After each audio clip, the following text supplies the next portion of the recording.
I see it in the eyes of those who video conference with me, and I hear it in the pained tone in clients' voices when they say things like, "new normal." Hello, I'm Joseph Michelli, customer experience and leadership consultant, author, and professional speaker. And this is the first in my new series, The Gifts of the Pandemic. This installment is titled Stronger Through Learning. All right, here's a question for you. If you could, would you go back to the way it was before COVID-19? Now let's imagine you could flip a switch and that would reinstate your life and your business to how it was in November of 2019. And before you decide, let's also assume you didn't lose your business, you experienced no family member death, and you remained in relatively good health. Now, given those parameters, would you flip that switch?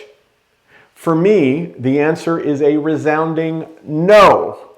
Now, granted, I experienced periods of deep sadness in 2020. I had a book deal with Godiva Chocolate that was put on hold, speaking client after speaking client postponed and then canceled events. And worse yet, I lost a year of holding and playing with my grandchildren. I also watched people that I love struggle to cope with the isolation and the loss. Now that said, here's the reason I don't want to erase 2020 and why I challenge you to resist the urge to flip that hypothetical switch and instead be stronger through learning. For most of us, 2020 offered the following gifts: humility, empathy, adaptivity, clarity of values, and gratitude. In future installments in this series, I'll explore those benefits one at a time. However, before I do that, let me make my case for not going back to normal. In 2019, most business meetings were conducted in person. In my case, that meant hopping on a red-eye flight from Tampa to New York, meeting for a couple of hours, and returning home late in the evening. Today, that same meeting occurs via video conference, producing immense environmental as well as time and cost-saving benefits.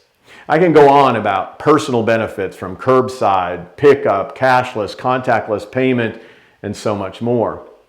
However, I'm challenging you. So please consider these three questions.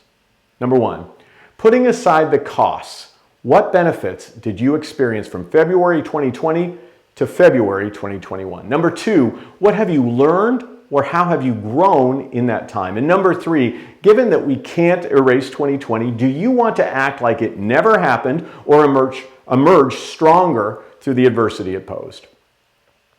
In next week's installment, we'll talk about how the pandemic offered the gift of humility.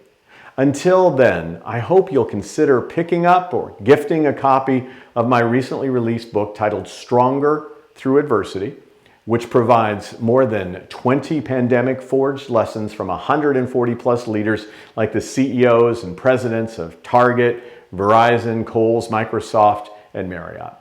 Also, please join my guests and me for our weekly LinkedIn Live conversation every Thursday at 12:30 p.m. Eastern.